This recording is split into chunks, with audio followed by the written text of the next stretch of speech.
My name is Kit. And I'm Steve. And this is Streaming Things. This series, we're covering Lost, episode by episode of season 1. We're recapping, we're reacting, we're doing fun skits and categories like our favorite performances, our favorite moments, the mysteries, what has been answered, what has been revealed. Madison and I have never seen this show before. Steve is a rewatcher. He's a Lost away. I'm a Lost away. We found that out. And that's the shtick, baby. Madison's not here. She's still not here. She's off in Denver, living her best life. Don't dox her. Oh, Jesus. She's going to get swatted. By the time they hear this, I don't think she'll be in Denver. So, can't find her. Yeah. I know you'll be looking, you can't find her. But that's what normally goes on. We miss Madison. Next week, we're doing the 3-part finale, 23, 24, and 25. Madison will be here for that, I believe. Yeah. We're recording on the Super Bowl, so I feel bad. Oh, next week, you mean? Yeah. Yeah. She's a big footballer. But she said she'll be here. You can email the show at streamingthingspod@gmail.com. You can find all of our episodes and other content at streamingthingspod.com, except what is only available at patreon.com/streamingthings, which is a ton of stuff. Mm-hmm. Join our Discord family, all that fun stuff. What other things can you do with the show? Follow us on Instagram, Twitter, sure, X, whatever. Why not? Grindr, look us up on there. Bumble, yeah. Yeah. Baby. There's other stuff you can do. You figure it out. Listen to other episodes where I'm better at this part. That's what you can do. I think you're killing it, man. Big news for the show for 2024 coming up soon. We'll probably talk about it on one of the last Lost episodes, but we've got a whole slate of coverage planned out already. Yeah. And some big events that we're doing, some new merch, all kinds of fun stuff. New tiers for the Patreon, maybe. Oh, boy. Can't wait to tell you about all of that. Just stay tuned for that. But right now, let's just go to the island. Let's journey to the land of Sexy Saeed. And stupid Sexy incest, Saeed. And just delve deep like the mines of Moria into that. I'm going to dive too greedily and too deep on that mine, for sure. Teeve be divin'. Yep. This is Lost, episode 22, Born to Run, which I think is a Springsteen song. Or close. Maybe.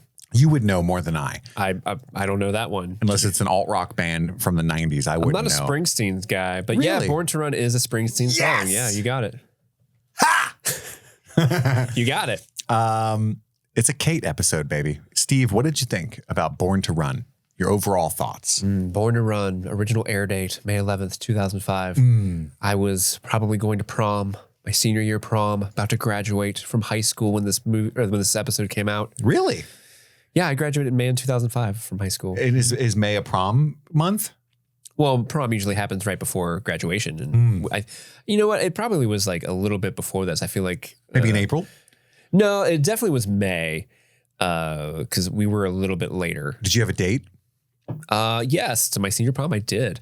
I went to 5 proms, believe it or not. You've said that before. I've gone to 0. I went to 5 proms. I was one of those kid. I was at home playing power chords on my guitar, smoking a joint. Losers. Dude, you go to prom. Playing Castlevania Symphony of the Night. Like, hell yeah. This is way better. Dude, that's a great night. Yeah. Yeah, you go to prom. You have an okay time, sure. But then you go to the after prom. That's where it's at, baby. What happens there? All kinds of stuff. It's basically a lock-in. They just lock the kids in. but actually, at least in my school, they did a really good job of like decorating the school so it looked unrecognizable. And they had like a bunch of games and it was just a thing for the tail on the donkey. Probably something. They had like a bunch of shit in the gym to do. It was a lot of fun. It was just a way to keep kids out of doing drugs and alcohol after the prom, you know? Lame. Yeah. Playing Symphony of the Night. What's that game where you throw sandbags in holes and it sounds funny? Cornhole? Yeah. Did you have that? I think so. Were you cornholing at your prom? Yeah, we're cornholing all over the prom. But anyway. But yeah, no. So this episode, I gotta be honest with you guys. Never lie. I think I'm realizing something about myself, and I'm not proud of it, but I'm not a huge fan of Kate specific episodes. Oh my God. I love Kate. Okay. I love that character. Whenever she's on the island, she's always like one of the go-to most reliable characters on the island. Sure. But all of her backstory episodes, at least up to this point, have always been kind of like, weird. I think you're speaking a hard truth right now. Am I? I think so. Do you agree with me? I think I do. Yeah? I didn't love this episode. I tell you that. Yeah. I tell you that. I'm not a huge fan of this episode at all because it's one of the instances where they're using the flashback. And again, I'm already not super into the flashbacks. for Kate. There's a big revelation for one of the mysteries we had, seemingly at the end of this episode, and that's kind of like undercut. It falls flat. But then also because they're trying to tie the flashback to the current day of what's happening on the island, it's making Kate act strangely or out of character, at least to me, in the present. I know what you mean. Which is just kind of like, there's a weird tone to this episode, and it bleeds into other characters. Yeah, sometimes they accidentally act like the flashback, like you said, is informing the character. Like it's almost as if this is heavily on her mind and she's thinking about it a lot, you know? Yeah. It weirdly accentuates certain things in the present when it shouldn't. Like she's been aware that this happened to her the whole time. Yeah. She's just fine. She's also finding out in real time, like, oh shit. Oh God. That guy died. That's what my plan is? That's what this was? That makes me sad. Oh, geez. But what about you? Is there any other different things you thought about this episode? No. Thoughts? Unfortunately, for this whole week on the podcast, I didn't really love either of these episodes. There's certain great moments, and I didn't hate them either, but there's certain moments I did hate, especially in this episode specifically, that has to do with my own background. And maybe it's a true reaction of normies, but it just seems weird what happens in this episode, I think. I can't wait to find out what that is. But didn't like this episode. I agree with you. The Kate background stuff is strange and kind of slapshod, hastily slapped together. Criminal. Because she's such a good person. Like they write her on the island to be this really capable, really good character, but they've kind of seemingly put themselves in the corner by making it so like, oh, Kate was the criminal, but she's not really a criminal. So we're gonna really kind of bend over backwards to make things not seem realistic, right? And it's just strange what they've done, how they handle her so much in her backstory, at least. Agreed. Well, let's dive in. It starts in the past, which is strange. It doesn't always, well, it does usually, but like it just jumps right in. For me watching this, there was no previously on, which is maybe because I let it autoplay after episode 21, which I never do. Yeah, I don't know, but it was just kind of. I was getting Cheez-Its, I'll be honest. And I was like, what the fuck? Is this not a previously on? What kind of Cheez-Its? Break it regular, down for me. Always original. Regular, good. Toasted can go to hell. I do like a white cheddar every now and then, but I'm an OG guy, personally. I'm happy to hear that. Good. But back in the past, there's some lady at some motel. We don't get to see her face. It's played like a reveal. It's like a very Hitchcockian type of thing. Yeah. There's some focus on the license plate. I wasn't paying attention. Maybe it says 815. I'm not sure, but they do zoom in on it. I was getting Cheez-Its, but there's a sneaky lady. And it was Kate. She was a blonde. Ooh. I don't know if she was a natural blonde or if she's going back to her original hair roots? color. Yeah. Is she going back to her roots? And then she shows up at somewhere. She's expecting a letter for Joan Hart. So her alias is Joan Hart. I don't know who the letter's from. I didn't catch that either. I'm being a terrible recapper right now. Am I supposed to know any of this, Steve? I don't think you are. Okay. No. So she weeps when she reads the letter. And that's all we get in this section of the flashback. Back in the present, she's playing with her plane because there's not many toys on the island. I totally get it. Charlie walks up with his guitar. He's plotting his Return from the Dead tour, which is hilarious. I got to respect this man's entrepreneurial game. He's thinking ahead. He's like, they're going on that raft trip. They're bringing help back. I got to start planning the Drive Shaft reunion now. Yeah, or my solo career will finally take off because I'm the Survive from the Island guy now. Yeah. He's writing new songs. He's feeling good about it. His creative juices are flowing. Kate's getting worried because that's the opposite of what she wants, is to be famous. She is wanted, internationally wanted, right? So now the prospect of this little vacay ending is starting to dawn on her, which I think does explain some of her strange behavior, Steve. They do try to take pains to set up this conversation being the arbiter of her malaise. Yeah. Her frantic nature is just starting to think, oh no, we are going to have to deal with the outside world soon. I have to start thinking of it this way again, you know, because she's been on the run for a while. She's good at hiding, you know? It is just kind of strange where she's like, wait a minute, they are building a boat. Yeah, because it's the raft about to launch that's bringing all these fears to the surface. And then we cut to a fucking character that apparently they're going to act like we know. Arzt. Oh, you don't know Dr. Leslie Arzt? Who's a history science teacher? I mean, we just get thrown, and it gaslit me, Steve. Because we had this strange 4-month hiatus because of the strike. And I'm like, do I know Arzt? Am I a dummy? Oh no, I'm usually really good at this. This is why I do this for a living. What the fuck? I don't think I do. I think I was gaslit. You were definitely gaslit. Thank Arts you. has not appeared in the show as of yet. This is his first episode. You can't do that, Lindelof. Well, he clearly did it. He's like, I done did it. In fact, I'm going to keep doing it. And this fucking guy, for the whole goddamn show. He knows a lot about weather and monsoon seasons off the coast of Australia, all kinds of stuff that a normal person wouldn't know, but a history science teacher also wouldn't know. Hey, he's a doctor, all right? That's right. He's a doctor. Maybe he's just a doctor who fell on bad times. And now he teaches high school. What do you think of this guy, Arzt? I don't like him. Oh, well, as someone who has seen the show, Arts makes me chuckle. Oh, he comes back? Oh, I thought this was a one-off. No, Arts is going to be around for a while. He's just here now. Yeah, he's here now. Okay, Arzt. He's a pretty minor character, but he's one of the, hey, we need a fifth person. Anytime we need a weather the main report. crew. Yeah, we need someone who's a doctor who can like tell us something about nature. Some kind of exposition guy. Yeah, I think at one point he starts wearing like a little, he ties like a bandana around his neck so it looks like he's always rocking a kerchief. And Game of Thrones had a better solution for this. They would just have what we called sex position. They would just make people fuck. Do you want Arts to be fucking somebody? I think it's a better solution. It's a more entertaining solution than Arzt. You know what I'm saying? No, I'm just thinking of like the introduction of Khal Drogo from like Game of Thrones where there's like drums going off and Arts is just fucking someone on the island. And they're like, Arts, we need your skills to learn the weather. He's like, hold on. No, but instead of the fucking is what I'm saying. It's just him and his kerchief. Like, I don't know. Here's what I think. In my notes, the scene kicks off. I wrote a couple of jabronis yell at the boat boys. That's right. It's just, there's Arts and then a bunch of randos out of nowhere. Yeah, so Arzt rushes the launch of the boat, essentially, is what the function of his character is. Yeah, he says that we want to go north to find the trade routes because we don't want to go south because Antarctica's south. No one's down there. So the winds are going to change direction soon because of monsoon season. They could find that polar bear, put him on the boat, and take him back home. Yeah. Tell your people. We're here.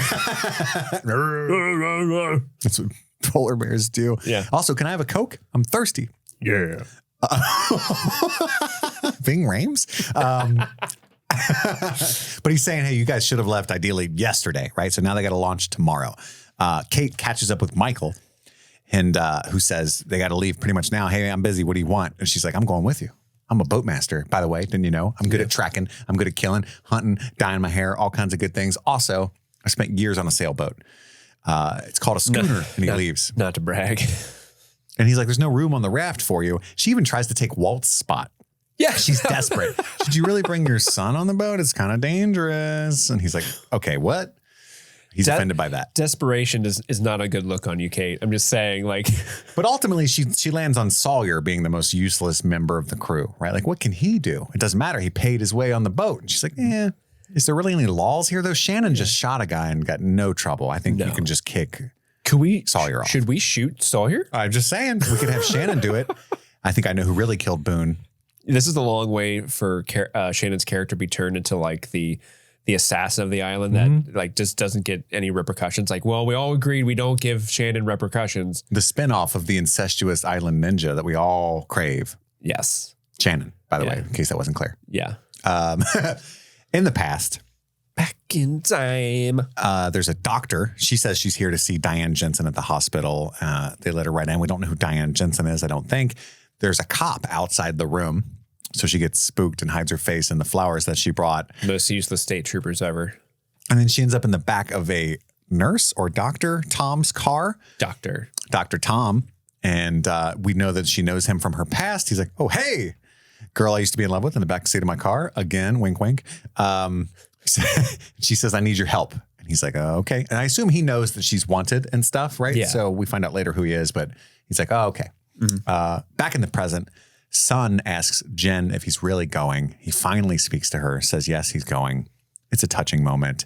Saeed brought Jack at Locke's behest to the hatch. The big reveal. I would love it if he was like uninterested. He's like, what the fuck is this? What the fuck is this? Is this what you've been doing? We're concrete door? Hungry, dude. Where is the fucking... Oh, I'm sorry. Is this... Can we eat this? Like that should be the reaction. That'd be me if I was on the island. Oh, cool. Don't care. Glad you guys have been playing Let's Dig a Hole out here for 3 weeks. Expending precious calories on digging. And precious boons. Did you find my dad's body? How about that? Jack, I'm unaware of. I don't know this plot. Yeah, he's been walking around here dead the whole time. I didn't tell you guys. This is where you've been this whole time, Dad. I mean, Locke. This episode, well, we'll get there in a second. There's something really annoying that's kind of not annoying. I'm not sure where I fall on it, but it has to do with how angry Jack is that Locke withheld this information. Mm-hmm. And Locke does point it out, but it's like they hit it really hard on the nose with how much Jack withholds from everybody. Yeah. And it comes up repeatedly in this episode, and it's comical. Jack's just a big old hypocrite. Yes. But he's like, what is this thing? And Locke goes, exactly. I love that line delivery because Terry O'Quinn has such a little twinkle in his eye. Like, yeah, now you're speaking my language, Jackie boy. He's like, pretty cool, isn't it? Yeah. Isn't it? It's a hatch. It's the mystery of the island. We need to be revealed. And Saeed's like, what that guy said. We cut briefly back to Sawyer. He's mad that he's about to be voted off the raft. This is such a funny, great physicality. This is the height of the popularity of the show Survivor, by the way. So that joke crushed. Yeah. But the scene picks up and Michael's like dragging this heavy, huge metal sign.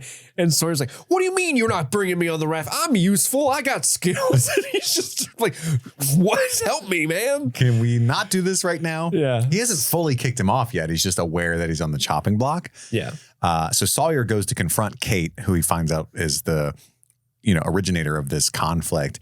And he throws her past in her face. She's doing something with IDs when he catches her too. Yeah, that's how he's suspicious with that. And he knows that Kate wanted he said, tell her, I know that was the Marshall's case that you wanted. And then she challenges him right back. Like, if I wanted your fucking spot, I would get it.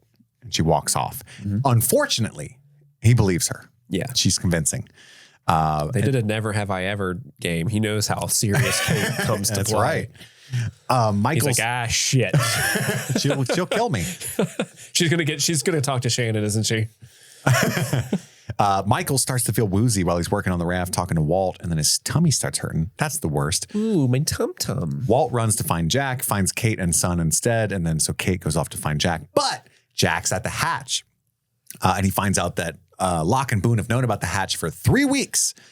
And then he accuses him of withholding pertinent information. Mm-hmm. And then Locke hits him back with the case full of guns move. How long have you had that case full of guns without telling us, buddy? And so much more than that. In fact, that Kate was a criminal. Yep.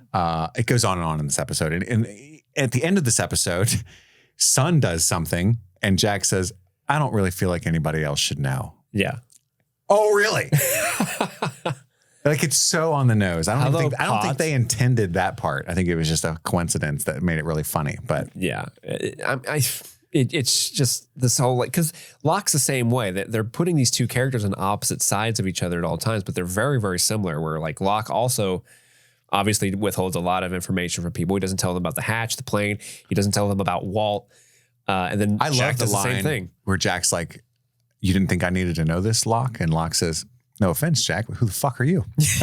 Yeah. Essentially, in his polite Terry O'Quinn way, which I loved. Mm-hmm. It's true. Like, you act like you're begrudgingly the leader of this group, and it does probably suck to be the only doctor, and people say things like, "No, we need you, man. You got to rest." Like, you're just trying to live your life, but you're so important. But at the same time, Locke's very well aware. I don't actually need you. I never nominated you. I didn't vote for you. Yeah. This is your third term. That's not allowed. How do we let that happen? What are you, Franklin Delano Roosevelt? I think bitch? Saeed needs a turn at the helm. Did you like my FDR reference? I did. I'm very proud of you. I'm very proud of you pulling out an FDR. When are you getting polio, Jack? I got the vaccine, Locke. Sorry, I should not have yes-anded that. Always yes and FDR jokes. So yeah, they just go back and forth. But ultimately, Saeed's upset because Jack's like, "Fuck, man, I want to open this." And Saeed's like, "No." I love that Terry O'Quinn's like, "We got to open it, right?" And Jack's like, "Fuck yeah, we got to open this." He's like, "Yes." Best case scenario, there's food and supplies. Worst case scenario, new home. Yeah. Saeed's like, definitely not the worst case. I could think of 100 things worse. Zombies, dinosaurs, chlamydia. This thing doesn't have a handle in it. There's definitely chlamydia in there, guys. Like Locke opens the hatch finally and like, oops, all chlamydia. Mm-hmm. I shouldn't have fucked it. I knew I shouldn't have. I knew this is why Boone was supposed to open this door. I treated the hatch like the Dune 2 popcorn bucket. I didn't mean to. Oh man, that Dune 2. Oh, look, Shannon's mad at me. I'm getting lonely out here. The hatch was looking good. Extra butter. Now I got the clap. Which is not chlamydia. That's actually gonorrhea. Let me see your hands clap.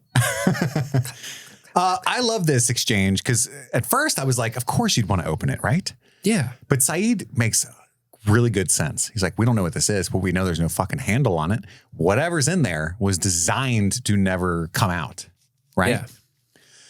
And I hate that you know what's in it.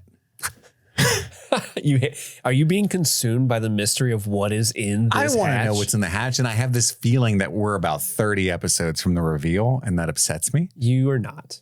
Oh, really? Yeah. Interesting. You are not 30 episodes from the reveal. Is it even season 1? I can't say anything else. Okay. But it's not 30 episodes. I have heard, I will tell you this, I would say it with my eyes closed because I'm good at reading people. I'm like Saeed in that way. I remember when this show was at its height that the reveal of the hatch being such an extreme letdown is one of the biggest criticisms that I have heard about this show. And I didn't even know what the hatch was, but that is like ringing around in my head. Mm-hmm. Like what a dud the innards of the hatch was. So I'll just leave that there. Everybody can giggle and make fun of me for not knowing. Look at this nerd. Doesn't fucking know what's in the hatch. Yeah. Loser. So he decides he wants in it. Saeed's pissed as well because he's like, I brought you here to bury the idea of, we should bury the hatch, not the hatchet. We should bury the hatch. Yeah. But in the middle of that, Kate finally finds Jack and says that something's wrong with Michael. We cut to Jack with Michael, puts like a washcloth on his neck, and he's like, all right, man, I don't know. See you. You been eating fish? Yeah, it's gross too. Fruit? You drinking the cave water? I don't know. Are you maybe a pussy? Because heat stroke would have been something that was gradual. So he's diagnosing him and keeping it close to his vest. Yeah. Goes to inspect the water that he's been drinking. Back in the past, Kate asks Dr. Tom for her favor. An emergency MRI for Diane is the big favor. Is that right? Or no, it's like to sneak her in to say. Yeah, he's scheduling an MRI so no one's in there and she's out of, like, it's a place that the state troopers can't guard. So it's a way for her to see Diane. Which we find out is her mother. Mummy? At some point. Mama Kate? And she wants another favor. At first, I love the way this plays out because Kate's kind of selfish, right? That's the whole point of this episode. But she's like, hey, Tom. And he's like, it's okay. I know you're grateful. No, I was going to ask for another favor. And that's the way the scene plays out. And he's like, what? And she's like, you know what? And he's like, at this hour? And it turns out they're driving out to dig up a time capsule. They're going to do some night digging. That shot of the tree, by the way, gorgeous. Great shot of the tree. A couple things about this. A, Dr. Tom has a wife named Rachel. They have a son together. In real life? Named Connor. No, like when they're talking to each other, Kate's looking at the photo of, he's got Tom's a whole family. Son Connor. He's 22 months next week. Oh, that's right. His wife Rachel is off in Cedar Rapids visiting her family. That's why she's not there. I assume she does. And also when they have that first shot of them driving up to the tree, you get the wide shot of the tree looking gorgeous.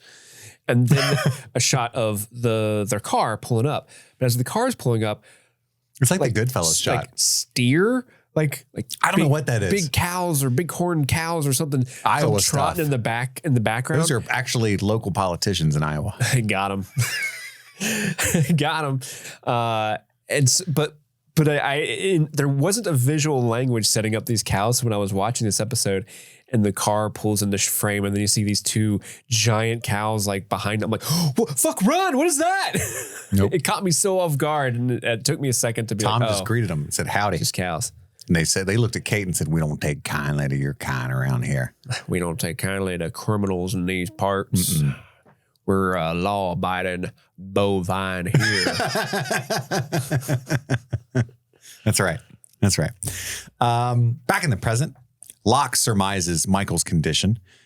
with Jack. He's over there trying to be like doctor buddies with him. Like, I like how they're now it's probably not chlamydia, right? like two detectives that don't want to work together assign the same case. They're it's a buddy cop. Yeah. The first act when they don't like each other. Yeah, because Jack's interviewing the witness or the victim, and Locke's trying to interview the witnesses to try to get their case in the joint, right? Yeah, they are. And he realizes pretty quickly somebody poisoned Michael. He sees the powder residue in the bottle that Michael had been drinking. He thinks it was Sawyer. Michael does. Because he's like, I was threatening to throw him off the raft. It was probably Sawyer, which wouldn't help his case at all. He's a terrible detective, that Michael. And then in that argument, Hurley spills the beans to Locke about Kate being a fugitive, which I don't recall when Hurley found out, but I'm just okay at this point with just putting things together. Hurley was like one of the first people to find out. Like Jack found out and then Hurley immediately. Because I think Hurley like walked in on them or something and he saw Kate's mugshot. Yeah. I think it was in Tabula Rasa that Hurley found out. But it was funny because Hurley immediately realizes that Locke didn't know this information. And he's like, I'm not the asshole here, guys. It's so hard to keep track of who knows what. Steve didn't even know about the goddamn polar bear. I love that little outburst he has. Oh, he's like, I don't like keeping secrets, guys. Right. Yeah. I love this interplay between Locke and Jack in this moment because Locke's like, oh, is that something you thought everybody should know, Jack? And Jack throws it right back at him. Discretion, John. Yeah. But the reason that doesn't work as a barb is because John's like, yeah, that's what I'm getting at. Yeah, you're proving my point, sir. We go back to Charlie, who's writing again. He's so excited to be working on his new song. He invites Turnip Head and Claire to come stay with him in LA because they have no plans after they get rescued. Smashing. And Claire's like, oh, yeah, maybe. It's so cute. She's cutting his hair, but he's still excited about getting into music again. His head's moving, and she's like, quit moving. I'm going to cut you. I'm jamming. But we're jamming. I love he's like, this is going to be track 2. It's called Monster Eats the Pilot. Nice little callback to episode 2. Also, yeah. Also, like, imagine being that pilot's family. It'd be good to be immortalized like that. I want to listen to that song. How does it go? We could write it for a future episode. Not right now. I'm not going to freestyle Monster eats the pilot. Nom, nom, nom. Monster. Like it's like a Scott Pilgrim style. I like it. Nom, nom, nom. Like backup singers. Yeah. Nom, nom, nom. Yeah. I can dig it. It's the guy that's in all of J.J. Abrams' movies. Nom, nom, nom. Carl or something. What was his name? I don't remember Philip? that guy's name. Philip? I don't have it in front of me. Kevin? I want to say Heath. No. Not Heath. You didn't say Heath, did you? The guy in all of J.J. Abrams' Because it wasn't movies. his name like on the plane or in another movie? Greg Grunberg. Wow, I was way off. Yeah, it's Greg. Not Carl at all. Greg Grunberg. We're going to see that guy in our Star Wars coverage. Hope you're excited for that. I caught something cool in this next scene, Steve. Did you? I'm going to ruin your beach, please, but I just want to show off. Okay. Back in the past. Back in time. We find out it's Iowa, or at least that's when I first realized it is. They're drinking beers and digging. In Iowa, you always bring beers when you dig. Especially when you're night digging. Especially if there's bovines nearby. Bring us the beer and we'll let you dig wherever you want. Steers for the beer. Beers for the steers. Why does the bovines sound like what's that? Sam Elliott? No, that wrestler that became a politician, Jesse. Oh, he's in Predator. Oh no, Jesse Ventura, like you got to bring us the beers or we're gonna turn you in because steel doesn't melt at that temperature.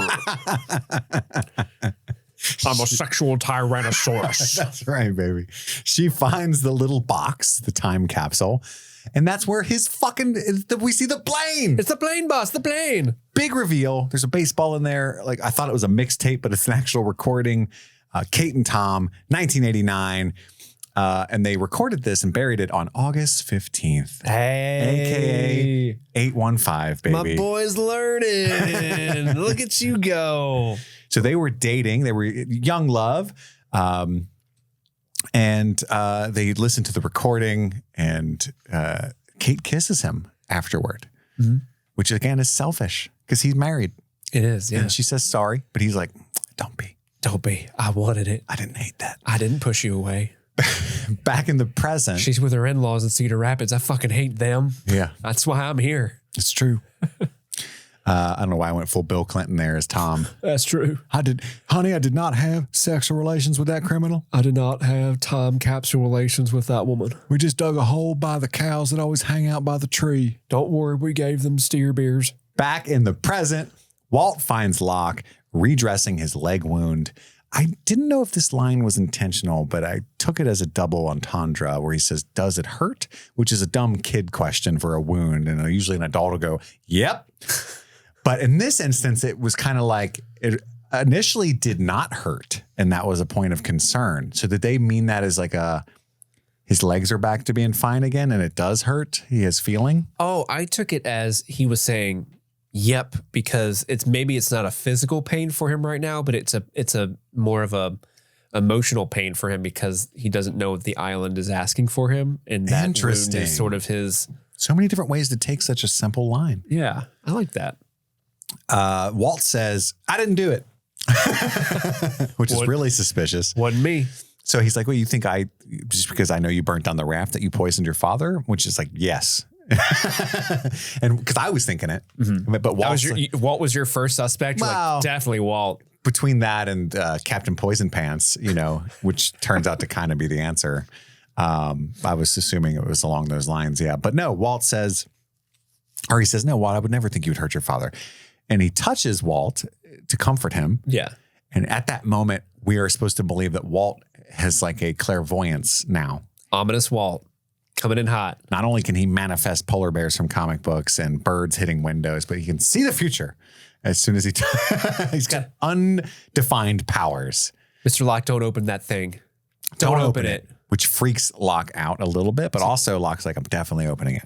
What thing? Oh, he can't be talking about the hatch. He doesn't know about it. You all get chlamydia. It's weird. Yeah, that's what Walt says. Mm-hmm.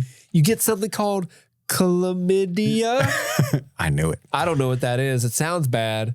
Yeah, he says, "Don't open it." So we're talking about the hatch. He's got some kind of clairvoyance that comes up twice in this episode. How do you feel about ominous clairvoyant Walt? I know, in his last episode, you've warmed up to it. Yeah, it's kind of some extra little fun thing to be like, ooh. It's a device, Yeah. I don't know about Hurley's magic stuff, and that's how we're all at the island, and the 815, which sounds like a gang area code thing at this point to me. We're my homies from the 815. Yeah, like they all start a gang when they get back to LA. Anyway, we'll see. But Sawyer brings Michael Pepto-Bismol. He's being helpful. What a bro. Michael's like, "Fuck you." And he's like, "What? Trying to butter my biscuit? What I do?" Michael, at this point, kicks him off the raft. I've been reading to a baby all day. I thought you could use some Pepto. Yeah.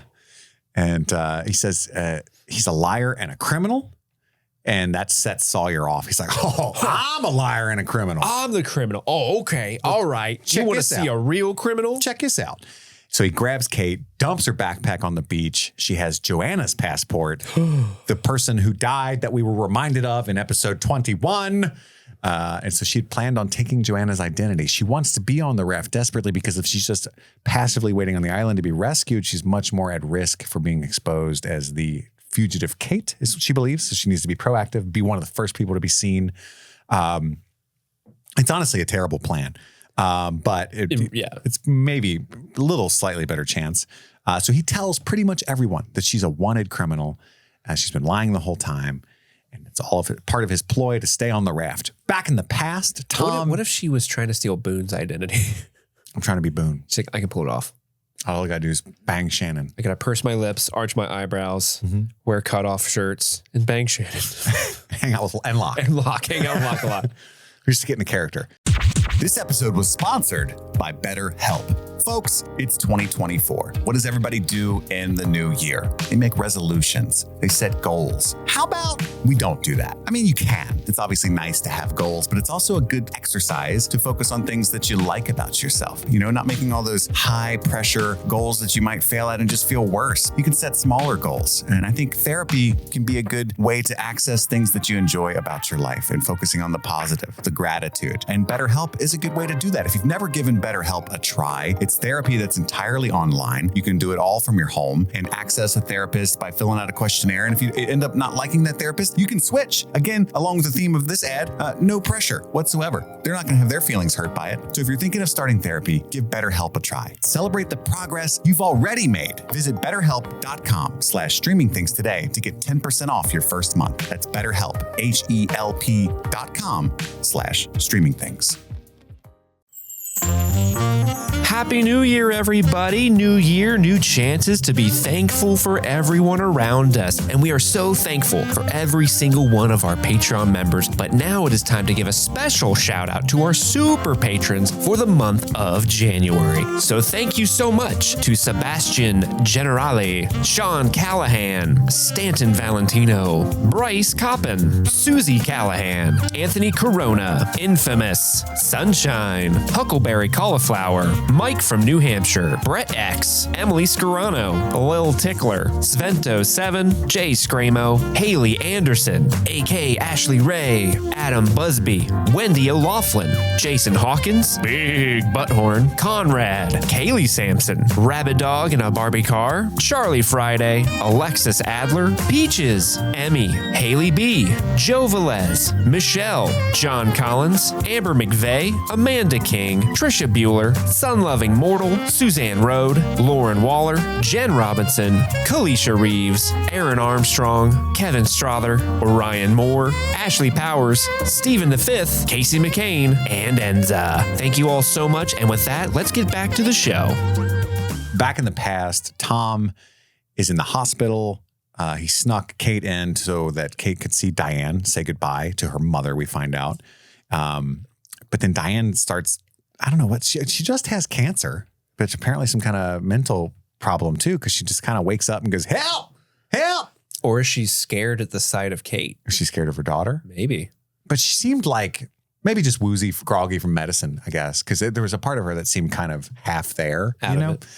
But yeah, you're right. It could just be, but why is she terrified of Kate? I feel like we find out the big thing about Kate in this episode, but also we don't. Mm-hmm. There's still more to her criminality that we're learning, right? I mean, we're finding out that Kate, and when it comes to her criminal background, she's like an onion. A lot of layers. So all we know about her was that she was robbing a bank, but she was lying to the bank robbing team. She just wanted what was in the safety deposit box, which was, I forget. The plane. The plane. Yeah. The plane that somehow got from their time capsule that they dug up from 1989 and into a safety deposit box. So this is before the bank robbing part. Yes. Okay. Yeah. Kate, is that always the case? The flashbacks are deeper in time? Not always. They're just back in time from the island. Back in time. Back in time. So Kate starts yelling help. Diane starts yelling help. So Kate kind of runs away, but then the cop catches her in the hallway. Wait a second. She's like, no, I'm her daughter. It's all good. It's just, I've been looking for her daughter. And then she knocks him out, takes off with Tom in his car because she's like, I need your car keys. But he's like, no, it's brand new. I haven't paid it off yet. It is a BMW. And then she tells him to get out of the car because they're confronted by one of the police officers, and she knows she has to ram the cop car and get away, and it's going to be dangerous. And he's like, no, you need to turn yourself in and live some kind of life. I can help you. Mm-hmm. So she says, fuck it at the last second and floors it, hits the cop who fires his gun. Oh no, Tom was wounded and killed, shot in the chest, I believe. Mm-hmm. We see the plane in the back seat, so we're to assume she grabbed the plane and ran. Takes off, and Tom died. Mother of 22-month-old, husband of wife, dead in that car, trying to help Kate live a better life. Yep. So she didn't literally kill. She just got a close friend killed. She created the circumstance in which he perished. Yes. Which I know you said it didn't land all the way and I agree with you, but also it's sad. Yeah, it is sad. It's just, I think a lot of it is in the direction of how the scene plays out. It's just kind of like, well, she's like, give me your keys. And then he's there with her. Like, he doesn't ever really seem to be super like, you don't need the life of crime until right up there in that moment. I think there's a lot of twisted people that'd be like, fuck Tom. He cheated on his wife.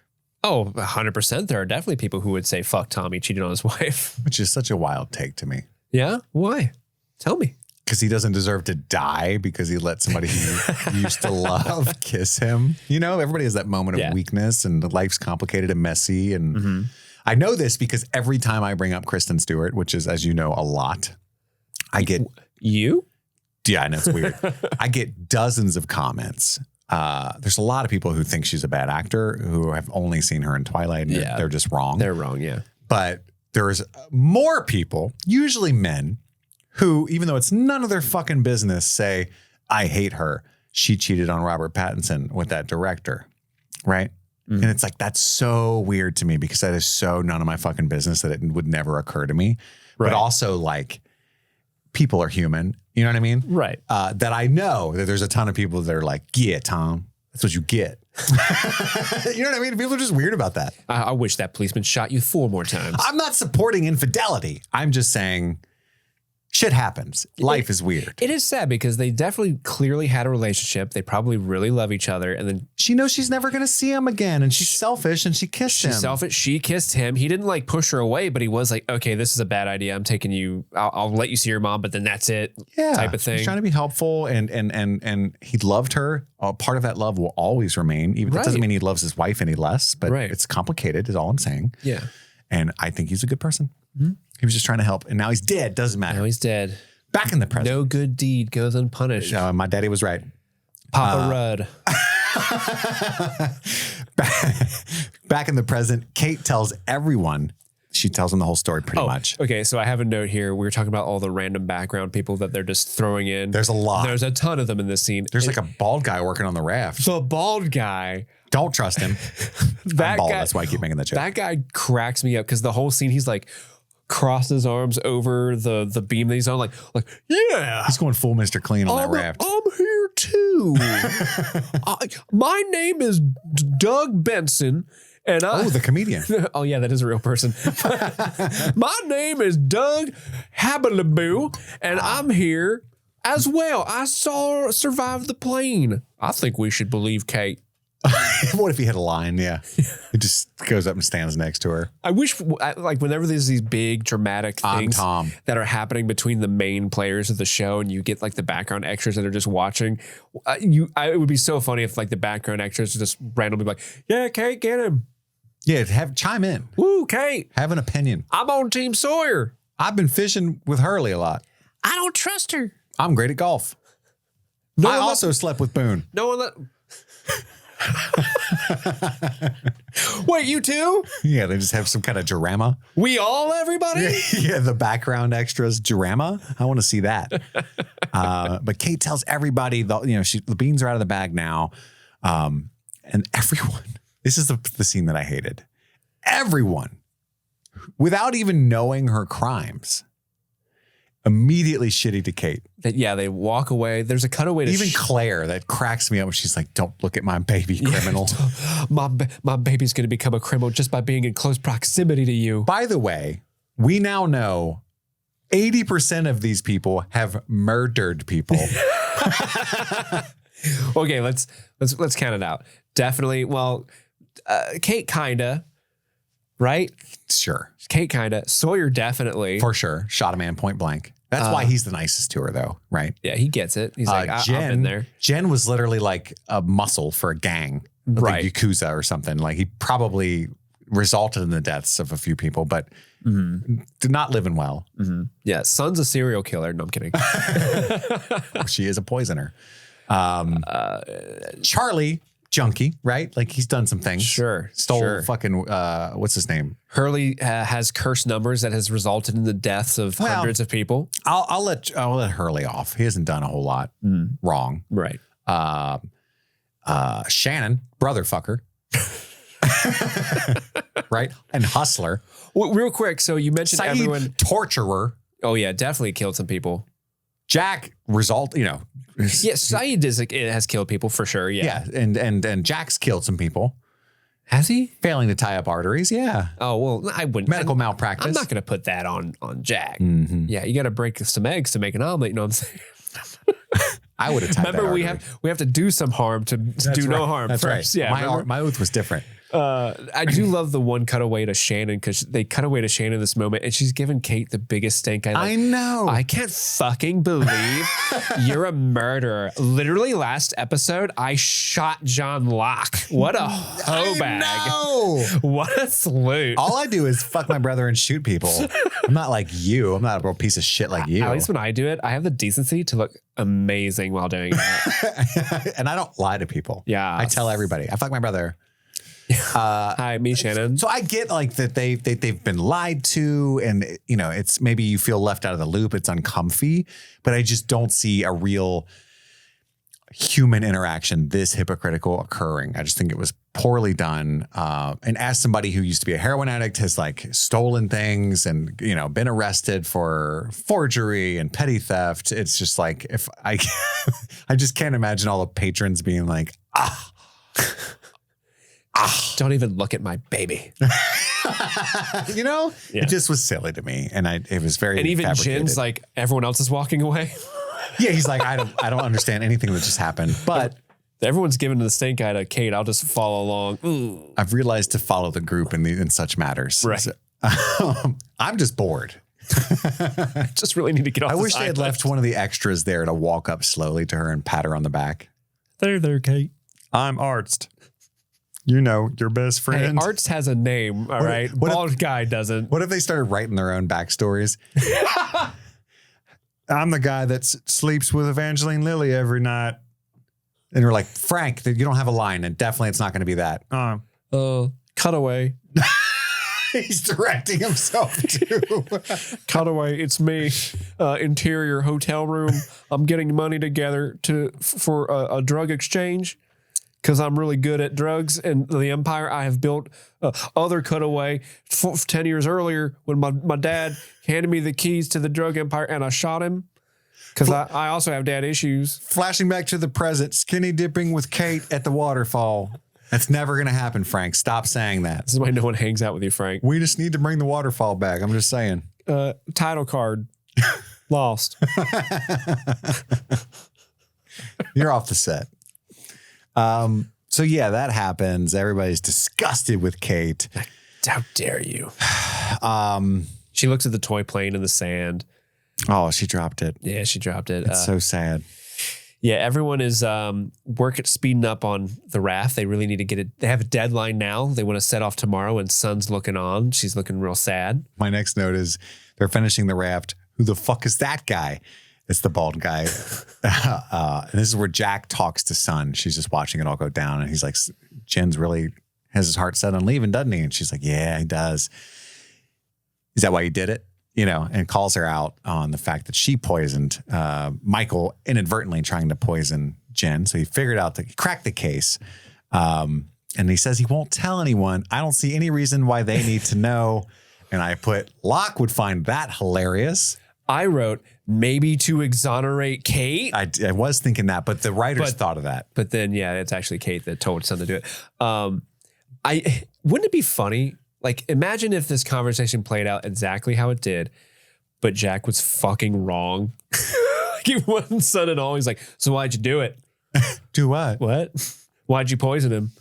Huh? You're trying to poison Jin so he'd stay on the island so he didn't have to leave you. She could just... The fuck is your problem? She could just deny for sure. Yeah. Also, and this is being super nitpicky and petty, there's a massive island in the background, right? Like this, presumably the rest of this island, like it's a mountain range looking silhouette. It's gorgeous. I don't know that they filmed this in Hawaii, and that's likely like Oahu. Yeah. It's so funny to me that this is supposed to be an island so remote that they might not be able to find it again once they leave to help the others. That's what Michael's trying to tell Walt. Like, yeah, we're coming back for sure, except probably not, right? Right. Dude, this is a massive fucking island. Like, they're going to find you. It's, you know, unless this was before Google Maps. Unless this is a mystical hidden island. Yeah, there's just MapQuest, so they're probably not going to find it. Like, they print off instructions. And it's just too much. I just thought that was We can't drive there. Because the whole thrust of this episode was, this is an island so remote, who knows, buddy? And then like in the background, there's this massive landmass. Yeah. Like, are you sure? It's like planes taking off and shit. I mean, there have been planes in the background of episodes. I love the idea that they might just be on Kauai and like there's just civilization so close to them. Right. What are we going to do? But yeah, anyway, Sawyer tells Kate, I'm back on the raft. You here to apologize? No, sorry don't suit me. You cornered me, Freckles. But also I'm kind of saying sorry in my own way. Mm-hmm. And she realizes that and kind of accepts that. I do love their character dynamics. She asks him why he wants to be on the raft so bad. And he says, and almost in askance, there ain't nobody worth staying for. Unless there was somebody who's super attractive that would swim at waterfalls with me and ask me to stay, then I would. Then I would. And she says, well, be safe. And then sad Sawyer face comes out. Ugh. All right. Come on, Frank. And then so. Cut to Frank swooping in for Sawyer's sloppy seconds. It goes well. Walt tells Michael that he burnt the raft. He comes clean. I set it on fire and pregnant lady fall down. And he says, oh, that's okay. And I love that he didn't get angry because I was going to be mad if he got angry because I'm so tired of that being Michael's reaction to everything. Like, I think his character's poorly written a lot of the time. Well, fuck you then, you know. But he's like, oh, that's okay. But we don't have to go, buddy. We'll stay, you know, which is a crazy thing because he's so set on leaving that he's willing to do that for his son that I thought it landed really well. And Michael's growing into a good parent. Walt says, yes, we do. And it, like, ominous. The music comes up. Yeah. It was very reminiscent of Newt from Aliens going like, they'd only come out at night. Mostly. We have to get off that island. So now because of the chlamydia hatch. Exactly. He's envisioned that Locke should not open the hatch, but I think he kind of knows that he will. And also they have to leave. Now I assume these are all very important characters. They don't get very far, I have to assume. But maybe it's important that part of the story plays out in Walt. I don't know, but that's what Walt says. He knows the future, or at least small pieces of it. And then we cut to Son and Kate, and this is where we realize that Kate, it was her idea to poison Jin, which of course it was. Hill crushing Kate from last episode, her go-to move is like, put some crushed shit in She learned that from Jack, the difference between crushing and falling. Yeah, she did. He heard Jack raving to Locke about the difference between the two, and she's like, that gives me an idea. And then Son says that Jack's not going to tell anybody, so I didn't tell him it was your idea. And she's like, oh, thank goodness. Jack is good at keeping secrets. The fourth allusion to his hypocrisy. You're laying it on too thick, guys. And that's the end of the episode, which brings us to Beach Please. Beach Please! Guys, this is the part of the show where I tell you a little bit of trivia and facts about the episode we just watched. Kit, are you excited? I'm so excited. Is there lots of trivs? There's a couple. There's a couple. Not a ton, but I think a couple of good ones. You pointed to this earlier. This was my first one, and I'm so proud of you for catching it. Kate and Tom buried their time capsule on August 15th of 1989. August 15th. If you're American, I'm sure if people are 15-8. I'm sure 158. I'm sure Europeans are like, that number order doesn't make sense. Right. But yeah, 815. That's the numbers. You talking about the numbers? The numbers. The numbers. Some of the things in the time capsule. Did you catch them? Or at least some of them. I try to see what I could find. I saw a baseball, the tape, and the plane. So it's all in a lunchbox, and it's a New Kids on the Block lunchbox. Classic. The baseball cap is a West Hills Baseball Club hat, which is a nonprofit community baseball club located in LA. LA. Also, there is a Minnie Mouse figurine in there, and then of course the plane, and there's some other stuff as well. But those were the things that I was able to research and find. I got a question for you, kid. Mm-hmm. Are you a fan of Sabrina the Teenage Witch? The original show? The original show. Yes. Well, funny enough. With, I used to have such a crush on her when I was a kid. Oh. Melissa Joan Hart. Yeah. Yes! Do you remember what Kate's alias was in the beginning of the episode? Joan Hart! Joan Hart. Do you know who plays Kate's mom, Diane? That's none other than Beth Broderick, one of Sabrina's aunts in Sabrina the Teenage Witch. Wow. So, yeah. The Sabrina the Teenage Witch Easter eggs are deep. Yeah, there's some. I Someone used to loved that show. Did you? I did, yeah. With that little catty cat. Yes. I did not, however, watch Chilling Adventures of Sabrina. My wife did. The new one. The Netflix one? With Kiernan Shipka. Yeah. I think I watched the first 2 seasons and it's very different in a way. Oh, yeah. That I'm like, this isn't for me. Sure. It's like a CW kind of thing. Yeah, it's very Riverdale. Let me see. Did you notice that Sawyer called Jin Sulu at one point, which is definitely kind of a racist sort of dig, considering that Jin is Asian and so is Hikaru Sulu, who plays, I believe Sulu is the pilot on the original version of Star Trek. I didn't know who Sulu was. That's my thing. Yeah, so he was John Cho. He plays John Cho in the remake. John Cho plays him in the remake. Okay, the reboot of Star Trek. Yeah. So that is Hikaru Sulu. Funny enough, though, Daniel Day Kim has played not 1, but 2 Star Trek characters in his lifetime. He was, and they're all minor characters, but he was on Star Trek Voyager, but also Star Trek Enterprise. So if you are huge Star Trek fans, Daniel Day Kim was in that. All 3 of you are right on board right now. Mackenzie Aston, I think that's how you pronounce his last name, who plays Dr. Tom Brennan. I'm surprised you didn't mention this in the recap, Kit. But you may better know this actor who plays Richard from The Magicians. As such a huge fan of The Magicians. I did not recognize his bitch ass at all. Do you know Richard from The Magicians? Who's Richard? I don't know. It's just who he's credited as in IMDb. Richard from The Magicians. He's in like 11 episodes. I don't know a Richard at this moment. Maybe I called him Dick. He's also Will Stoneman from the movie Iron Will, which is like a White Fang knockoff in the 90s. And so that's Mackenzie Aston. Good job, Tom. Dr. Leslie Artz, who is a character we're going to see a couple times in the near future.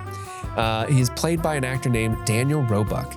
Daniel Roebuck is actually a Streaming Things alumni. We've seen him before. We saw him he played Agent Wine, I think is how you pronounce it, from Final Destination. But he's also in a ton of stuff. He plays Agent Biggs in The Fugitive and U.S. Marshals. He's probably best well known as Clifford Lewis from Matlock, if you're Matlock fans out there. But he's also a Star Trek alumni. He plays Jaren in The Next Generation, which is another Star Trek alumnus. Yeah, Star Trek. And then last but not least, we're of course going to see how this episode ranks in the IMDb season 1 episode ranking thing that we've been referencing. Canon. Yeah, this is canon, by the way. This is a canon event. If the last one was 16, I'm going to guess. The last one was 17. 17. I'm going to guess 13. Ooh, you think this is better than last week's episode? Me personally, yeah. Wow. It's 22nd. Wow. Number 22. Yeah, this was near the bottom. Yeah. Do you agree with that? I do. I don't like this episode that much. Yeah. They're both kind of. Yeah, they're both like meh, but I tell you what, you know what it is for me. I'm predictable. It's Evangeline Lilly? It's Kate. Yeah. It's just more like, it's the same level, just a lot of Kate. Like, ooh, she's blonde now? I didn't like that. Yeah, it's kind of a weird look for her. Yeah. Not that, who cares? Not my body. Right. Not my choice. Do what you love. But that concludes this week's episode of Beach Please. Ooh, I like that. Thanks. That timbre. Thanks. Which brings us to our Mile High Club moments that I wish we had 8 months ago called the Mile High moments. It just rolls better. MHM, baby. Hey, we can change it now. Why not? Nah. Fourth quarter changes. Let's do it. What is your number 3 favorite moment of this episode, Steve? My number 3 favorite moment. I don't know why. Chris, let me tell you. Let me tell you what I'm thinking here.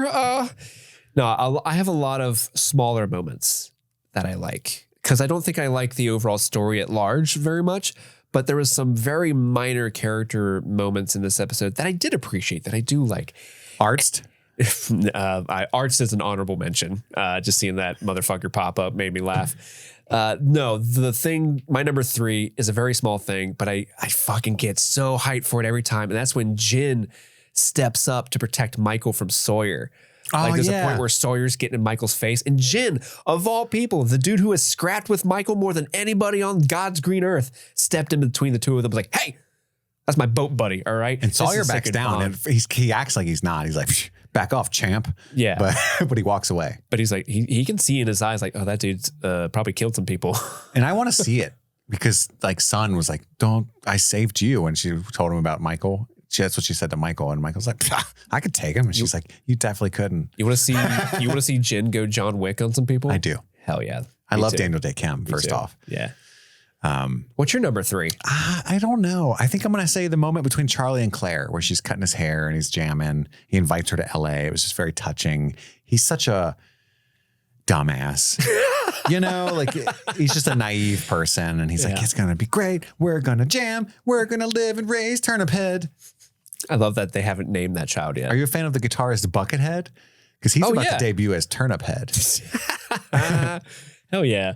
What's your number 2? That's my number 2. Woo. The moment between Charlie, Claire, and Turnip Head. And specifically, I just love seeing Charlie so excited. He's got the writer's bug again as a fellow creative. Yeah, I know, it feels good. You've had this moment where you're just like, yeah, I'm really in my element. I'm in my zone. I'm doing my thing. And it just is extra funny to me that his song is called Monsterate the Pilot. That's metal. That's everybody.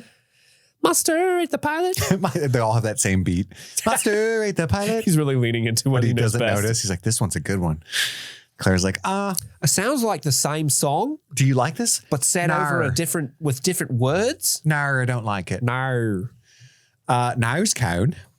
My number 2 is probably the moment between Sawyer and Kate. It's not a great moment. But Which moment?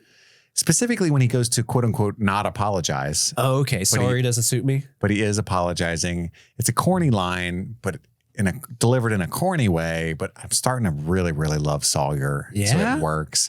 Sorry doesn't suit me. That's so fun because I remember early on in the series, you were just kind of like, "Oh, Sawyer sucks." I'm annoyed with him. It was such a cliche kind of thin character, but you're like, everybody loves Sawyer. It's a whole thing that happened, and it's true. Somebody asked me on Instagram who my 3 favorite characters were, and I said Locke, Sawyer, which surprised even me, and then Kate. Yeah, that's a good top 3. Yeah. But yeah, I think that moment, especially, again, it's kind of corny, but the whole idea of him kind of looking at her as he says, because there's nobody here to stay for, and waiting for her to interject is his idea. He's just basically getting on the raft. Which he's going on a suicide mission to sulk because, I think it implies that he cares a lot more about Kate than he's let on before. It's just kind of a shift in their dynamic. Yeah. But Kate, selfish that she is frequently, just immediately rebuffs him. I think dishonestly, doesn't bite when she would like to because she pushes people away. I just think it was a good moment. There's a lot there to dig into. It's a lot to chew on, and I enjoy chewing. So that's my number 2. Chew it. Thanks for your support, buddy. I'm here for you. Chew it. Get it.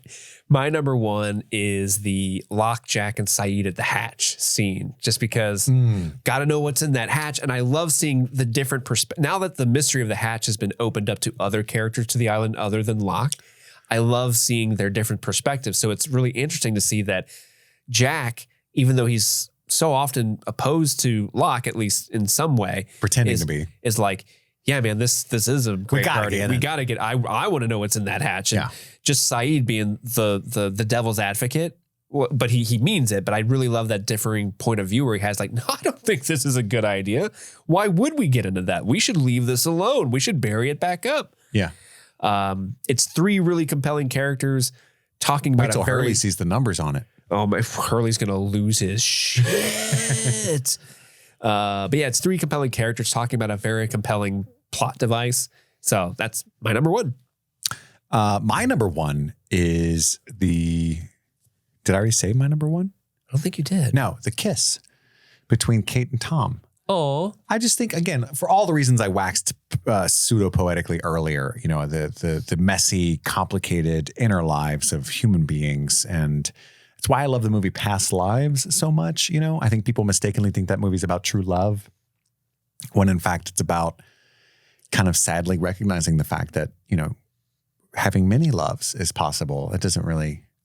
There is no soulmate. It's just a million different people you could live a great life with, and you'll meet a few of them sometimes. And it's just kind of a bittersweet, painful thing to know that they exist. Wonder how they're doing. You know what I mean? Yeah. It doesn't diminish the love you have with your current partner. It's just an interesting fact that I think people don't talk about enough. Like, there are fictional depictions of romance are all typically so simple, especially the media that we show kids, you know, the Disney movies, the princesses, the one true love kiss. And so you grow up, at least in the West, expecting to meet, and Son even says that in his episode. I thought I'd be so happy once I fell in love, yeah. you know? Yeah. And Kate says, me too. And I think that's a pretty mature theme to touch on. Just like, it's not that simple, man. You know, I've loved like 4 people. Think about them all the time. Mm-hmm. It doesn't mean that my wife knows that and has loved multiple people and thinks about them fairly often. You know what I mean? Like, wonders how they're doing. It doesn't mean she loves me any less, and I don't get offended by it because I'm a fucking adult. Right. Anyway. I think that really is a grown-up way of thinking it, because, you know, you're always going to have those people in your past that you loved at one point, and you'll always have a little bit of that with you your whole life. I think a lot of people, we need to normalize people talking about that. Like, that's a fact. Like, as much as we want to pretend that that's not a fact, I mean, it is. I agree. Yep. I agree. So that's my number 1, which brings us to our passenger princess. Ooh, who's your passenger princess? Steve, who are you going with? Ooh, you know, I thought long and hard about this one. And at the end of the day, yeah, and it's not, but let's talk about it. I think I got to give it to... We're midday right now. At the middle of the day? It doesn't have the same ring, does it? It really doesn't. Shortly after noon? I got to tell you. Shortly after I fill my tum-tum with lunch, I got to go with what's in my gut, which is not lunch because I actually haven't eaten it. And that's Evangeline Lilly. You got Evangeline Lilly in your gut? Yeah. I'm jealous. I had to do it. I'm so sorry to everyone at home. I love it. My mother, if you're watching from the grave. I agree with you. Everybody. It's an Evangeline Lilly episode. Yeah. Somebody would have had to have acted their socks off to knock off Evangeline Lilly off my pedestal. Yeah, and even though I don't like what's going on with her storyline, I still think she's doing great. She's doing the best she can with the words they gave her. Right. Yeah. She's Who are you going to crushing nominate? McKenzie? I mean, the only other option is Tom? like fucking Arts. Ooh, that's actually a strong, what's his name? Roebuck? Daniel Roebuck? Oh, Daniel Roebuck. Yep. Is he of the Sears and Roebuck family, you think? No idea. I didn't look Titans of industry that they are? Probably. Retail legends? Maybe. You guys ever been to Sears? It used to be called Sears and Roebuck. You ever been to Sears? 80 Hoozle. Yeah, I'm going to go Evangeline Lilly as well. And now, lost and found, we did find out who Kate killed. Dr. Tom Brennan. Dr. Tom. But we still don't really know her crimes. I mean, that's true. Because they were already chasing her in both flashbacks, weren't they? Yeah, we don't know what like precipitated her original run from the law. Yeah. Yeah. Born to Run. That's what it is. Bruce Springsteen. She knew the boss. Is that Bruce Springsteen? Yeah. She suffers from the crime of being an ardent supporter of the boss. The boss and the Nuge. She's really big into Ted Nugent. That sucks. She might actually in real life. Really? Evangeline Lilly? Yeah. Yeah, maybe. Huh. I don't think we've talked about it a lot, but Evangeline Lilly is like a real big. I know she's like a real big like anti-vax type person. Really? Yeah. That sucks. Not to judge anybody, but I'm just a man of science. Yeah. That sounded really condescending. I'm a man of science. I actually believe in truths. I thought you were going to go Dr. Brenner for a second, and it had been a while. I'm a man of science. I'm a man of science. I don't know what all these anti-vaxxers are bitching about. I put everything in my body I can. That's right. Can I put it in a needle? That needle's going in me. Can you put it in a Nina? Ooh, if you can put it in a Nina, my whole afternoon's gone right there. Crack a couple brewskis and sit back in the Nina. One of my favorite moments of all time in my life. And I have 2 children. Yay! I wouldn't be sure where I'd put that amongst my favorite moments in life. Yeah. It might be higher than the top 2. Fuck your kids.